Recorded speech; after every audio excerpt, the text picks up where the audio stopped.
we all want AI to come and do our jobs for us. The boring parts, right? We want AI to do our taxes for us. What we're doing here is making computers more human-like. And sadly, they're getting all the fun jobs. They're getting creative writing and painting because those are the jobs that don't have to be perfect.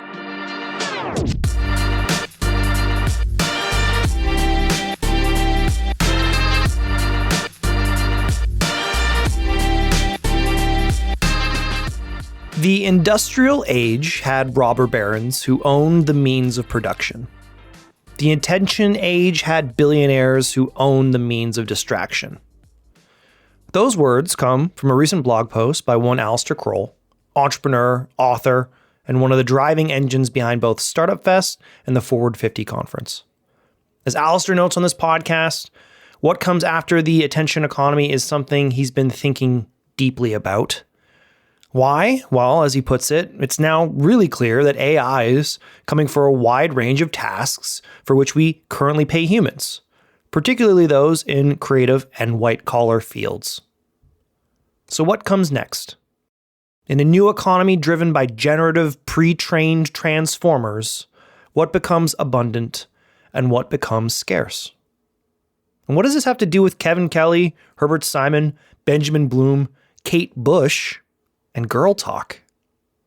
We know the future is coming. This conversation is an exploration, thinking about how we should think about what the future looks like. Let's dig in. Okay, Alistair. Hey. There's been a lot of people talking, particularly on this podcast, about the funky new AI tools that have been coming out that we've all been playing with or dreading or writing thoughtful blog posts about. You take a different tact. You are thinking through maybe further afield the implications of some of the tools that we're playing with. And you have some thoughts on how this is going to change our current economy. And I want you to talk us through that. I want to have a little bit of a thought experiment here as we look to not just, is Microsoft going to take share from Google? Clippy lives. But really what we're standing at the precipice on. I would say I'm trying to think about how to think about it, if you want to get really meta. I think the challenge here is that every economy that we've seen is defined by what's scarce. This is something that Herbert Simon used to talk about. He was a brilliant mathematician, economist, philosopher, Nobel Prize laureate in the 70s. Back in the 70s, he said, look, everyone's talking about the information economy and the shockwave rider came along and people were freaking out about the amount of data that they had back in the 70s, if you can believe it. And he said, we're all fools because economies are defined by what's scarce. So you had, in the early days of fiefdoms, you had control over the military or arable land. When we got into the Industrial Revolution, it was the people who owned the means of production. In the dot-com era, it's the people who own the means of distraction. But those are the things that are scarce. And he said, look, information is abundant, so we shouldn't call it the information age. We should ask ourselves, what does information consume? And of course, the answer is information consumes our attention. So he actually coined the term the attention economy back in the 70s. And I think it's clear to anyone that that's the world we live in now. We decided around the time of broadcast media that content should be free. You can't control who gets the radio waves or the TV waves. And so they had to pay for it on the supply side. They had to pay for it by advertising. So we kind of got this world where content was free, but it came with advertising. And then the advertising world came to dominate the internet. And the way you have a finite amount of attention, you have like 24 hours in a day times roughly 4,000 weeks, right? You have a finite amount of attention. And so people who want your attention and will charge for your attention are competing for it. And the thing that's scarce is attention. And the entire internet is built on trying to monopolize your attention so that they can sell that attention to advertisers. Can you do that again, but while dancing, so we can get a couple more views through the algorithm? I think that would really help people pay attention to what you're saying. Yeah, I'm just waiting to train my own chatbot here. I would say that people who listen to this podcast would be kind of familiar in broad strokes with this discussion. I think we talk a lot about when information is no longer scarce, it becomes a commodity and can kind of be, as a commodity, speculated against. And I think that's where it shifts from that information age to an attention age or an attention economy, because not all information is as valuable as it could be. With the level of scarcity before, it's interesting here in the 70s that they would consider that there was an abundance of information. You still had to print that stuff out. Right, but that's how to think about it, right? Like Herbert Simon gave us a way of thinking. When something becomes abundant, what does it consume? That's the thing that will be valuable. And if you applied that in 2000, you could anticipate the rise of the attention economy and maybe make some good investments in social media platforms and bandwidth management tools and whatever.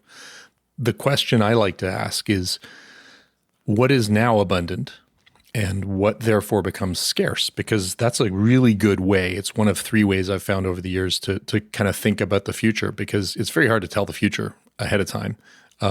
If I was really good at it, we'd be meeting on my yacht. So what now becomes abundant as a result of this amazing chatbot technology that is now being deployed, and more specifically, large language models behind it? And when that becomes abundant, what becomes scarce? To me, that's the question we should be asking. Are you looking at this across the full spectrum of generative AI, or more within the lens and framework of just the ChatGPT contained kind of like product line? No, I think we got to look at it across all AI. There's different questions there and different models there, but we got to look across the whole thing. I think the answer to the question is kind of in the word attention. To attend means two things, right? To attend means I show up to class, I attend class, and that's the classical sense of attention. You're attending Facebook, you can't be attending something else at the same time. To be present. To be present, right? But there's another meaning for the word attend, which is to attend to something, which means to take care of something, right? To manage something. I'm attending to the cooking or the dishes.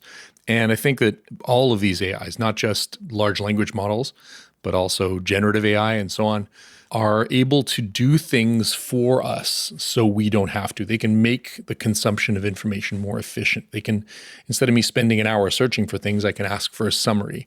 Instead of writing all the words to have the right nuance and tone and politeness for social reasons, I can just take a very short, blunt statement and then ask ChatGPT to make a blog post or a polite email or an introductory letter or whatever.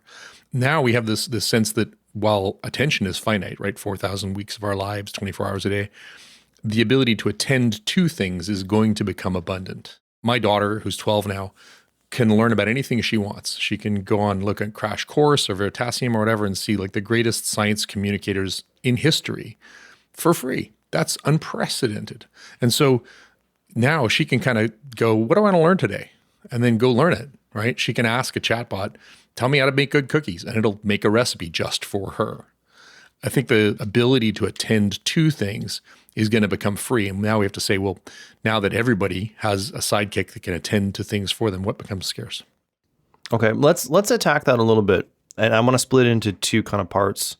First, even just addressing, you said something interesting in the blog post that we'll link to that kind of prompted us wanting to talk about this, that recipes aren't cheating. And it was part of a larger conversation about how generative AI can be impacting education. We've talked about that on this podcast previously. We're acknowledging that it's already happening at the post-secondary and secondary levels. It's really freaking out. I'm interested, though, how far you feel it's going to take to get from the current moment where the generative AI is very confident about something it knows nothing about and can produce kind of false positives of information. And then I think what is always the implied next step in this evolution, which is like, we don't necessarily need to fact check the recipe, because obviously the opportunity here is that you still, the recipe isn't cheating. You still need to cook. You still need to make the thing. There's a participation there, but you're getting that assistant.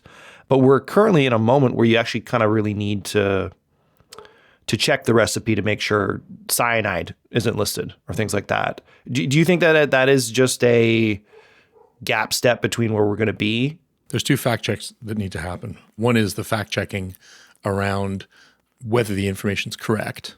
So, a lot of times a chatbot will generate stuff. It'll hallucinate things that aren't real because its job is to predict what you'd like to hear, basically, or what the world thinks. The second is temporal, which is when ChatGPT first came out, if you asked it questions about George Floyd, it would not say anything about Derek Chauvin having been convicted. I asked it in the early days of GPT-3, what do you think about Elon Musk buying Twitter and firing lots of engineers and blocking the press? And it went, this is not true and you shouldn't start such rumors. Like it literally gave me an answer saying this is not true because the model was trained before that happened. So there's two kinds. There's like, is this factually correct? And is there novel or new information since the model was trained, right? I think it's going to get fixed on a superficial level pretty quickly. But I want to point something out here. We all want AI to come and do our jobs for us. The boring parts, right? We want AI to do our taxes for us. We can all do our taxes automatically.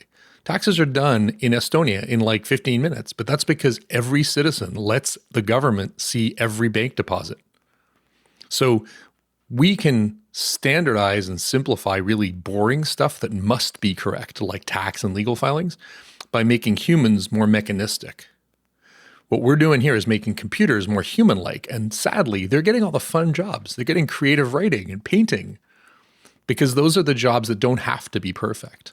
Let's hold on that for a second, because there's a second implication there, like that when you were talking about the freedom that your daughter or anyone in this new emergent generation might have to explore how to spend their attention. And you note in your article that like prioritization of attention is going to be a real thing we're going to have to focus on, because this attention economy is a distraction age and all that. That assumes because we're talking about economies here, truly, or if we are, we need to think about how this impacts the labor force, current and otherwise. And I'm wondering if some of this we're going to have flying cars, ultimate free time, and you're really going to need to curate your own existence here, presupposes a level of privilege based upon economic factors that aren't necessarily there, particularly since, as you noted right off the top, this isn't just technology attacking 20th century industry and automating roles that used to be driven by a human being.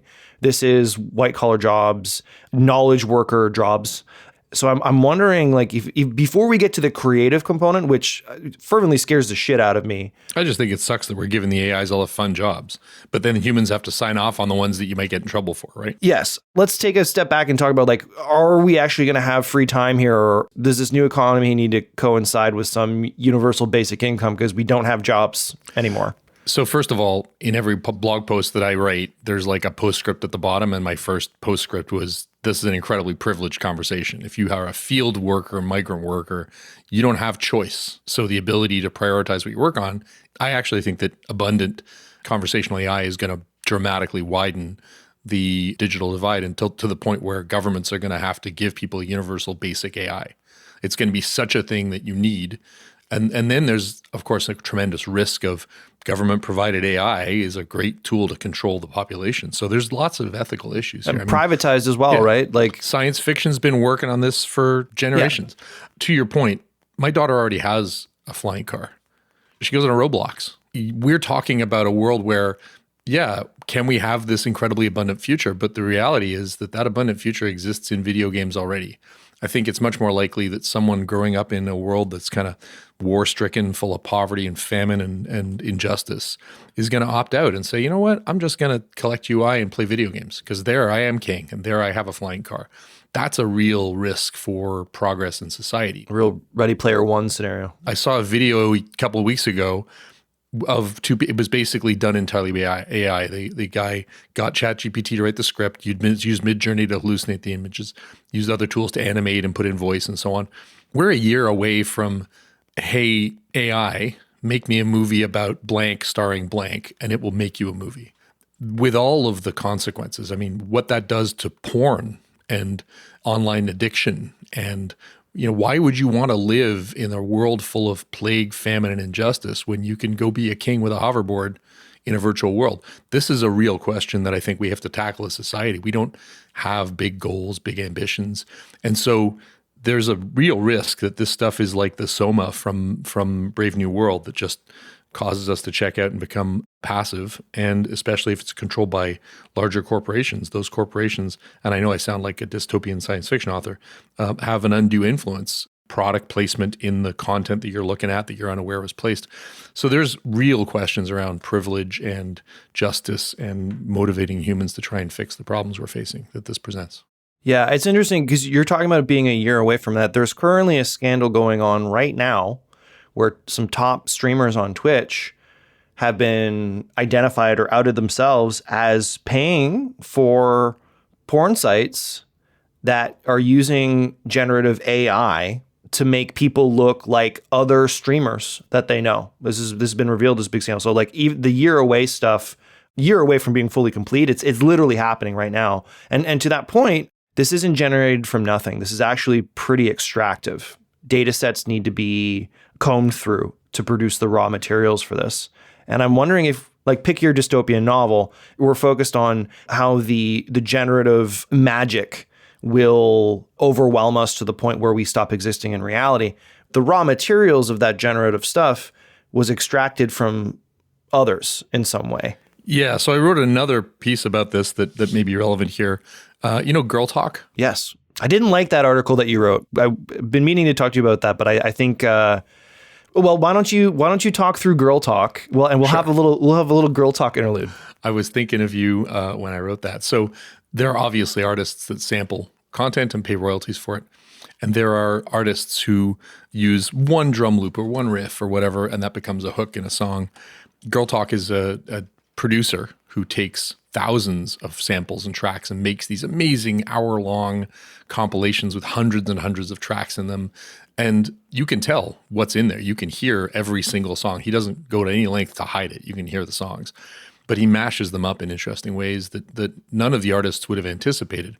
I think everybody, whether you like Girl Talk or not, would agree that that is net new stuff that is like 1 + 1 = 3. The original songwriters of the Steely Dan song and the Two Live Crew song that get mashed up never anticipated having those songs put together. Girl Talk found a way to make them amazing. Girl Talk couldn't really do sales of albums because he didn't have the rights, but at the same time, he was cool enough that people were like, I'm not going to prosecute, I'll let it go. So he would drop these things online. If you are an artist who paints art, you probably went to art galleries as a kid and you probably saw some Picasso. Picasso was an inspiration, but you don't give Picasso a percentage of your art revenue from selling your art because he was an inspiration, but you didn't use him. I think at one end of the spectrum, we have inspiration for art, somebody who grew up listening to Steely Dan and then decides to make 70s rock. At the other end, you have appropriation, somebody who uses a track without telling the other person or uses a picture without telling the other person and doesn't pay the rights for it. And, then Getty Images goes after them because they didn't pay royalties. So those are two ends of a spectrum. I think AI is somewhere in the middle, just like Girl Talk is somewhere in the middle between, hey, I listened to Beethoven, but I don't pay him rights. He was an inspiration versus, hey, I'm using this sample without permission or attribution. I think there's a spectrum between inspiration and consumption or commodification of someone else's work. I don't know what to call that, but I feel like Girl Talk and generative AI live there. If I say in the style of H.R. Geiger, the guy that did the alien design, in my prompt, Geiger deserves a lot more compensation because I named him in the prompt. The other thing is there are many ways to look at all of the influences and all the images that were hallucinated. If I said, give me a picture of a nurse on a horse, the nurse pictures and the horse pictures featured most prominently, the ones from which this algorithm generated need to get compensated, but there's potentially millions. So you have to use which things are closest in multidimensional vector space and then compensate them accordingly. There are some interesting compensation models around that, but I think we need to realize that it's not inspiration versus use. It's this weird middle ground. And we don't really have a word for it, but the closest I could find in an artist was Girl Talk, where you can kind of see the parts, but it's inarguable that what was produced was better than either of the original artists could conceive. Or not necessarily better, but just novel.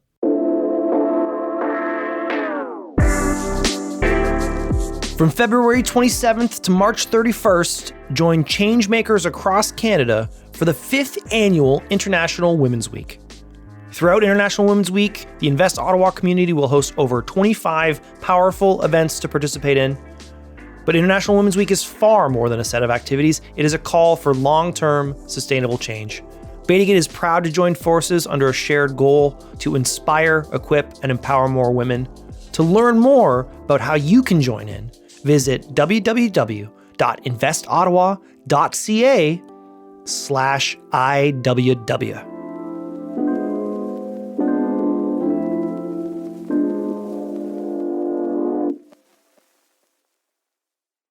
So to maybe bring this back to what you're talking about in this article, in this new economy, what's going to be scarce? I think we've pretty much identified what's abundant, and I think we've identified some of the interesting implications that we're going to have to figure out, because you're talking about financial attribution models for creativity, one that are very difficult to do because I think most of this generative AI tooling is built to not really know how it made what it made too much. That's kind of in our conversations about Bill C-28 and trying to regulate this process. It's like you can't regulate the process too much because it's designed to be a black box.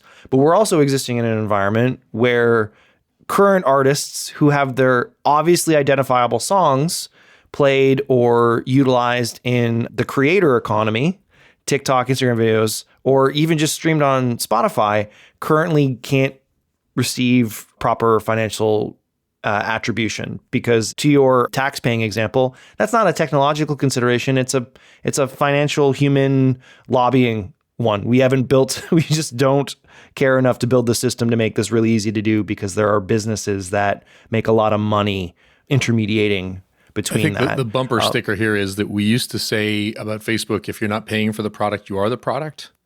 With AI, I think we got to say, if you're not paying for the product, you're an employee. Because ultimately, by using the thing, writing prompts, voting things up and down, choosing certain things as better than others, you are training the model, right? You are working for the AI platform. And like I have Stable Diffusion running on my computer. I have a bunch of checkpoint models. I can run that stuff and there's no data going back. That's running entirely on my machine. Doesn't get optimized, right? If I run the same seed with the same prompt, I get the same thing every time, but I'm not teaching the model. Whereas if I use something like a Midjourney or a DALL-E, I'm teaching the model based on my reactions to it. Well, I acknowledge what you're saying, but I want to take it back on the other side too, and note that you might also be an employee, but you're also the raw material. You're the natural resource in this component through your activities, likes, and interests. But let's go through and talk about what you think will be scarce. I want to hear you slam girl talk first. Well, what were your thoughts about that article? No, so my thoughts about that article is, I think you're talking about a spectrum and you're identifying one of the closest approximations, which I think you're in the ballpark with. Where I have difficulties with that is that it is an argument that's traditionally used by technologists looking to profit by saying it's just like this thing. They usually have two approaches. It's just like this thing. We're just doing it at scale. Or this is radically different. It's never been done before. We need entirely new rules. And I think there's a huge difference between an artist consuming art and human experience throughout their lifetime, mushing that up internally, and then truly generating something new, and then a machine at scale looking at outputs, images, algorithms, wave signals, and actually constructing based solely upon that data set. That to a lot of people, you just said the same thing twice. Both entities consume a ton of inspiration. Both entities generate something that many would agree is original, but one can still see the influences in it if one is an art critic. I get that, but then we're being lost in semantics. I've been thinking a lot about the types of behaviors that we're fundamentally okay with in one-to-one instances that change based upon scale.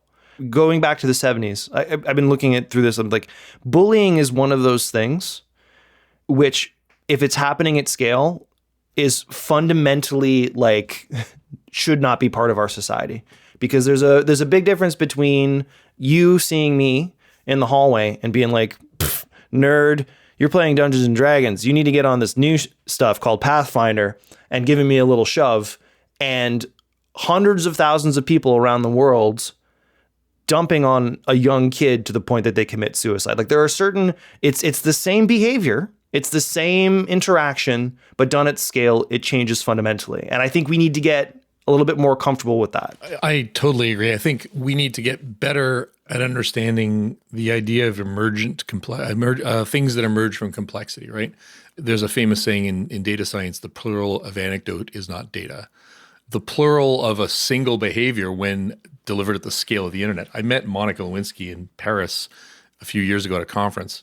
We had a great conversation about like what it was like to be the first person to experience the scale of the internet for bullying, because she was one of the first very public figures. during this nascent technology, and it was qualitatively different, right? You're absolutely right. We can't hide behind the idea of, well, because it happens once in the physical world, it's okay a billion times in the digital world, because atoms and bits are different, right? Atoms cost, they have friction, they can't be copied because they're not, each atom is unique. Bits are identical, they can be copied for free and all this kind of stuff. So we live in the digital world at least a quarter of the time. The average American spends more than 6 hours a day online. That self has no rights. When I talk about freedom of speech, it's how loud my vocal cords can be. When I talk about privacy, it's how well my brain can keep secrets. Those things don't exist online because I don't have vocal cords. I'm using someone else's electricity. I don't have privacy. I'm using someone else's RAM. And so we are going to have to figure this stuff out as a society, but you're absolutely right. We keep trying to say that like the laws about transmitting information over telegraphs should govern how social media works. And part of that is our legislators and regulators are either functionally illiterate or willfully ignoring the fact that we're a new species. And I hope that people rise up and get upset about it, because there are so many things we don't know about this world. I'll give you one quick example. The size of a training model for something like Stable Diffusion is terabytes of data. Huge amount of information that gets fed in, right? The CPKT file, the checkpoint file that you get, that you feed into Stable Diffusion in order to render things, is around 5 gigs. And yet you can hallucinate every single image that was in the training data if you have the right prompt. Where did that data go? That's terabytes into 5 gigabytes. That is an almost philosophical question. And there's an answer for it, which is that most things look like static. Like there's a philosophical question about the nature of human knowledge that we're going to find in this stuff. So yes, this is a whole so new to take area it back, of study, my issue with the Girl Talk blog post, which we'll obviously link to now because we're really digging into it. And I say this charitably to you because I don't believe that this is your approach. Is others will make arguments like that or use that as a prompt to ignore what to me is the obvious philosophical implications that we need to discuss beyond the pure legal societal government. Like, okay, well, how do we like affect this so that it doesn't suck? Because part of the reason why Girl Talk has to do what Girl Talk does is because the Beastie Boys were the last people to actually be able to release an album with like 30 different samples on it and not have them cleared. And there's a really great Decoder podcast on how Taylor Swift is the perfect example of the last 4 different ages of the music industry. And I recommend everyone check it out. That it's mostly business interests preventing creativity from being distributed and monetized. I just have to say, like, we can't just take, oh, there's a human person that does this, so let's turn on the robot machine to do it and consider those two. Like, we really need to be thinking about how behaviors change at scale. And you had just said that, our current governments are not able or equipped. I think it's very difficult because our little monkey brains are like fundamentally not built to consider things at scale at all. Like, beyond the size of like a village and our Dunbar limit. Yeah. Yeah. What like 5 gigabytes of data actually means, or the difference between 1 million and 1 billion. We just don't get. That is not local knowledge to us. So, but let's put that aside for now, because I want to talk about what will be scarce. So we mentioned prioritization and we mentioned novelty. That's 2 of the things, right? So I think prioritization is a matter of when the ability of algorithms to attend to things for us and summarize things for us is high. I could get up in the morning and do anything. I could make a movie about me. I could learn to be a smith. I can literally say, hey, AI, I want to do blank. So what do I do? Or just watch another 8 hours of Love It and List It, which is what I was doing. What do I do in order to better my life? Health, productive human, nice to others, happiness, what is good? We don't know. And we're going to have so many possible options. So many. Increasingly, being a solopreneur, the entire stack to generate something and put it out there, whether you want to be someone who does household repairs, like the entire economic model, all of the systems that corporations and business structures supported can now be done virtually and in transient ways. So I think we're going to have so many options. The world is kind of our oyster, that figuring out which of those options to pursue is a real challenge. And without good feedback and analytics, we won't know if we'll get on, I heard this term the other day, the hedonic treadmill. We'll just get on this hedonic treadmill because our monkey brains are wired to give us like little jolts of dopamine when we see something that arouses our attention. Fixing that, like that's a problem we got to overcome. So prioritizing for macroscopic happiness rather than microscopic hedonic rewards is a huge problem. The second one is novelty. The model will know. Let's say your model gets trained every 6 months, the thing you're using. The value, the business advantage comes from coming up with something that isn't in the model. What's new? What's exciting, right? What's the girl talk track that people respond to? I'll give you an example, and I propose this, and I think someone should actually do this. There's 4 or 5 people in my feed who are making amazing AI art. Like everyone else played with it and was like, yeah, that's neat, and then they kind of stopped. But they're making amazing art, and they're working super hard, and they're engineering these prompts, and they've got their own style and their own vibe. I would watch one of these. Let's say that you have someone who says, I've spent the last year, my instrument is generative AI, DALL-E or Midjourney or whatever. And I've spent the last year making 100 prompts for a science fiction movie that I want to see. It tells a story in 100 panels. It is incredible art. And I'm having a showing in a gallery. There's 100 screens. I've written these prompts. I've developed them. Each prompt is beautiful and renders really well. And for 30 nights, I will put a different seed into those things. I will generate the 100 works of art. And at the end of the 30th night, I will delete the prompts. Now, I'll pay some of the artists who inspired this. Let's assume a compensation model, because I think we both believe that's important. But I would go watch that show. I might even go more than once. That's a form of live performance that we've never had, where an artist who's known for making amazing prompts puts together a gallery showing, feeds it a different seed, which is the random number that generates all this stuff. So that each night it's different, but somehow the same. I'd go see that. That's a new form of art. That's a novel form of art, right? You're dealing with creating scarcity and stuff. So this sounds like the 5-head NFT, which is where you are imposing scarcity to thus generate novelty. And the novelty thing is like, but artists do assigned prints already. Like that's a known system in the art world. Taylor Swift is in town for 3 nights only. Scarcity is part of what's managed there. There are certain types of formats where I'm only going to make 4 of these, but they can live for as long as you care about them, versus this is a time-gated scarcity versus, hey, you can see me online whenever. I'm only going to be in this place with you at this time on this day because we are physically limited beings. These are not the same types of scarcity. No, Kevin Kelly in The Information has this amazing, he talks about the 8 generatives in an abundant world. He says the internet's a copy machine. I'll send you the link, we can put it in here, but it's an amazing article on the 8 generatives. And there are things like authenticity, scarcity, and so on. Those are how we'll make stuff. So I mentioned prioritization is one, novelty is I think the second, and these are examples of temporal novelty or like novelty since the model came on. And then the third thing I think is going to be outcomes.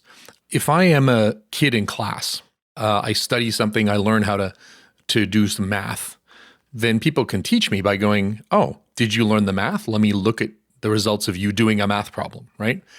And when calculators came along, teachers were like hand-wringing, oh my God, how are we going to test now that people can use a calculator to prove the math? And then it became like, okay, I need you to know rote facts. This is before the internet. So my grandmother could know the length of every river that was out there, or the longest rivers. I'd go look up any of them. So rote knowledge went away. And when search came out, teachers were like, how dare you? You know, we can't test rote knowledge. The other way we used to evaluate people's ability to teach was summarization. Hey, explain this concept to me. And now we have chatbots that can do that pretty well. And so summarization is gone as a testing tool. Each of these things, calculators, search, summarization, has taken away our ability to measure whether a person knows a thing without them actually doing the thing. And the answer is, test them by getting them to do the thing. If you want to test whether they can make a sword, get them to make a sword. So with all those other things done, school becomes a place where you learn how to and then demonstrate that you can do a thing. Now, some things are really easy to simulate because they're digital. If I want to test that someone's doing math, it's really easy to get them to do a math problem. If I want to test that someone knows how to make a sword, it's pretty hard. I got to go get an anvil and a sword and all this other stuff, right? So I think that outcomes, meaning can you actually do the thing? Like, we're going to enter this era of like, yeah, that's great, but show me that you actually did it. Show me that you can actually do the thing instead of just talking about it. That's going to be kind of refreshing. I think we're going to go through an era of like, okay, yeah, but can you walk the walk? I think now that ChatGPT talks the talk very abundantly, walking the walk is going to be an increasingly scarce and important thing. So I would classify that as outcomes, walking the walk. So this is really just you taking Bloom's taxonomy of understanding and saying that the final one here is the synthesis. We need to prove that we can still be generative ourselves. Well, it's not just synthesis happens. I would say it's outcomes. It's once you've done Bloom's taxonomy and now you're like competent. So go do the thing. And I think that also means that education is going to be less prove you can do it and more start your business, start your skill. You're going to see people starting something in school, finding their groove, because we have lots of tools. I mean, I posted in the article, there's like a physics simulator where you can do all kinds of physics experiments. And then that's just going to naturally transition into that's my career as a solopreneur, or that's my side gig or whatever. So I think we're going to see a lot more of the, what are your outcomes? So prioritization, novelty, and outcomes, I think are the logical economies we're going to see. But it's also like what is going to be scarce is that preferred outcome. Right. And that's a matter of prioritization. How do you know which outcome is the right one or the best one, right? No, I appreciate how these are interrelated and kind of supporting of different pillars of this. I do. Even going back, there's one thing I was thinking about when you were talking about the novelty. And even when we're talking about just that artistic example of, artificially creating novelty through a time-gated process. And that in itself is the outcome. I've been seeing more and more younger generation of people talking about nostalgia, how they are nostalgic for certain things. It's difficult for me to relate to because I have a completely different understanding of that word. Not only as a closer to Gen X, elder millennial, pre-digital age person who just understands words differently, but then also given my educational background and some ancient Greek up in there. And I'm wondering, like, reading your article, it clarified to me that the nostalgia that modern individuals are feeling isn't actually a longing for a prior experience. It's a longing for or an appeal to that moment of novelty. That back when, hey, remember last season in that video game when the thing looked like this? Oh, I'm having such nostalgia right now. It's like, remember when these experiences that we're dealing with at scale that are completely overriding our attention, remember when that felt new and novel, and that it's fundamentally altering, again, an experience at scale due to the digitally way that it's delivered, where people are just nostalgic for novel moments again. And that seems to be anchored in childhood TV shows, certain types of Pokemon. My daughter loves Stranger Things.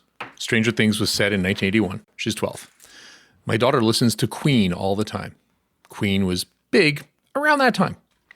I don't listen to Bing Crosby. If I go back the same number of years in my life, the top bands, I just looked this up, were Guy Lombardo and his Royal Canadians, Wayne King and his orchestra, and Bing Crosby. I don't listen to those people at all. Guy Lombardi slaps, though.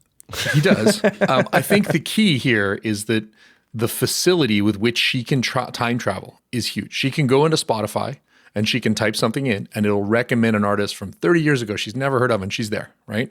Well, is it just because using the analogies we've been kind of furthering this conversation, is it just because the data set is capped from like the Beatles on? So I think the data set the data set's capped. Also, Kate Bush had a huge resurgence because of Running Up the Hill and season 4 of Stranger Things and all that stuff. That was like, I'm old enough to remember when that came out. Do you know who Peter Gabriel is? She's like, I don't know who Peter Gabriel is. He wasn't in Stranger Things. But I think that nostalgia for us was remembering a kinder, gentler time. And, wasn't it great when we could all just spend our summers going to the pool and be home by 7? For this generation, nostalgia is also the ability to get to a much larger data set. Because everything's available. I used to have to hover over the record button on my computer waiting for Claude Rajot to put on some EDM on Monday nights, New Music Foundation. It was the only way I could get electronic music. Riley just, fires up YouTube and types in a prompt or a search. I think, and we're going to get to the point where she can say, I want to generate me some music that makes me feel happy. this idea that there's a much larger data set to draw on, that search isn't just all the knowledge of the world, it's all the knowledge of the world throughout history. And I think we're conflating nostalgia with a much larger data set. We could go on the Kate Bush thing for quite some time, specifically, because I had my own, during the COVID pandemic, re-engagement with Kate Bush, who I understood more as slightly younger than you, Alistair, as a kid through a documentary, but was remembering not only past experiences with that music, but the time frame in which that experience happened. Making me think of my mother when I was that age, when that music was like whole other things. Very different type of experience than what your daughter is having. That we should save that for another podcast. To close this off, where I want to get to is, okay, so we've identified some components to this new economy, this new age. How are we going to describe it? You had a couple of suggestions. I actually thought that because of what's going to be scarce in terms of outcomes, novelty, and prioritization, that more so than the attention economy, this will be a distraction economy. Maybe if not done right, or if we were kind of revert to the mean of the path of least resistance kind of thing.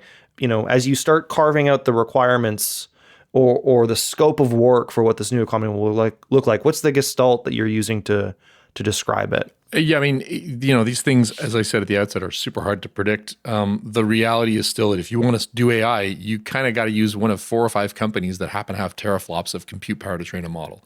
You're beholden to those companies, right? And so the democratization of this stuff is going to be hard. I think that the distraction economy is, I said at the outset that the industrial economy had its robber barons who owned the means of production. Today we have the robber barons who own the means of distraction. We're going to see that regulated. We're also going to see, you know, a falling away of that stuff. If you look at the fortunes of the social media platforms, they're all kind of going away. We're moving to chat rooms. We're moving to trusted communities. We're moving to groups where we feel we have more of a say. I mean, like WhatsApp and chats and so on. So I'm not sure how sustainable an ad-driven attention model is, because there's increasing signs that people are wise to the game and becoming more skeptical about it. So I think that there will continue to be money made for distraction in return for content. I think that when we look at what people's jobs are, like how will I earn a living? What do I do? People, what do you do? The answer to that question isn't I spend time on Facebook. That's how I distract myself, right? I think that looking at solopreneurs, looking at this direct economy where you learn a skill in school that becomes your job, that you then use the stack of drop shipping, 3D printing, manufacturing, streaming, Shopify, front, whatever, and that becomes the thing you do, whether you're a plumber or an artist. I think that we're going to see a pipeline that's much more like that. And that means that the unraveling of corporations, it means the unraveling of large aggregators. The corporation was originally created as a way to allow humans to achieve massive things like railroads, and then it kind of became a way for a few people to capture wealth from a large number of people by consolidating access and payment and so on. All those things like access and payment are kind of done now. Like, we used to expect the FBI to investigate phone fraud. Now we have an influencer who scams the scammers. Everything is becoming, army of one because the rest of the stack exists somewhere else. And so I think we're going to see the collapse of these large hierarchical systems that concentrate wealth in return for aggregating payment and tasks and the sort of decentralization of that. And I think that's going to be a distributed economy, but I don't have a good name for it. Well, then we'll save it for another pod. We'll have you keep thinking about the way we should be thinking about these things. Very appreciative that you're putting these prompts out into the collective unconscious that we can engage with, because I think you are right on and identifying the shift, and it will be very, I want to say, exciting. As I get older, it'll be horrifying. It'll be awe. It'll be novel. It'll be, yes, it'll be, yeah, there we go. That's what it is. It'll be truly novel. I can't wait till we're nostalgic about this podcast. Alistair, thank you so much for joining us, man. Thanks for having me.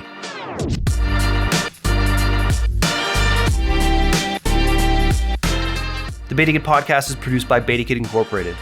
It's edited by Katie Lohr, and its hosts are Rob Kennedy and me, Douglas Saltis. To learn more about how you can support this podcast, head to patreon.com/BetaKit.